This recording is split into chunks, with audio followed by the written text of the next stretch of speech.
Another day, another basketball stories na naman ang pagkukwentuhan natin. At ngayon nga ay pag-uusapan natin ang balitang last move na gagawin ng Lakers at ang balitang nakakagulat na trade na magagawa ng Golden State Warriors. Dahil nga po sa huling move na ginawa ng Lakers noong nakarang araw ay umabot na nga po sa 16 players ang kanilang lineup, kaya kailangan na nga ng kanilang team na magtanggal ng at least isang player para tuluyan na nga po nilang mabuo ang kanilang official roster para sa darating na 2026 to 2027 NBA season.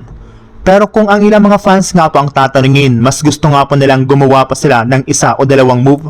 Since hanggang ngayon nga po ay hinihintay pa rin ng mga ito ang pagkuha kay Jonathan Kuminga o di kaya sa mga dating teammate ni Luka Doncic na sina Daniel Gafford o di kaya si PJ Washington mula sa Dallas Mavericks na lahat available pa rin ngayong offseason.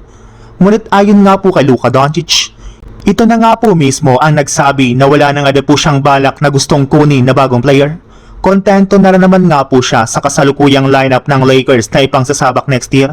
Ibig sabihin, mukhang hindi na nga po gagawa pa ng trade ang Lakers at mapipilitan na lang sila na mag-waive ng isa sa kanilang mga players sa mga susunod na araw bago pa man mag-umpisa ang kanilang kampanya sa susunod na season. Sa ibang balita naman, kagaya nga po ng napag-usapan natin, kung sakali man nga po na makuha ng Just W sa LeBron ay literal nga po natataas ng gusto ang hype ng team sa NBA, kung saan halos lahat nga po ng mga fans, analyst at media ay nakatuon talaga sa kanila.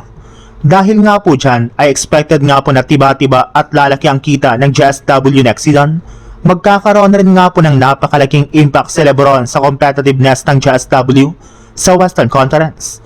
Pero hindi lang naman nga po ang pagkuha kay LeBron ang pwedeng gawin ngayong offseason. Gayong may ibang mga klaseng trade pa nga po sila na pwedeng gawin kagaya na lang ng inalabas na proposal sa pagitan nga po nila ng New Orleans Pelicans. Bali dito nga po ay makukuha ng Pelicans sina Jimmy Butler, Moses Moody, Brandon Podziemski, 3 unprotected first round picks at 3 future pick swaps, habang Golden State Warriors naman ay makukuha sina Trey Murphy at Zion Williamson.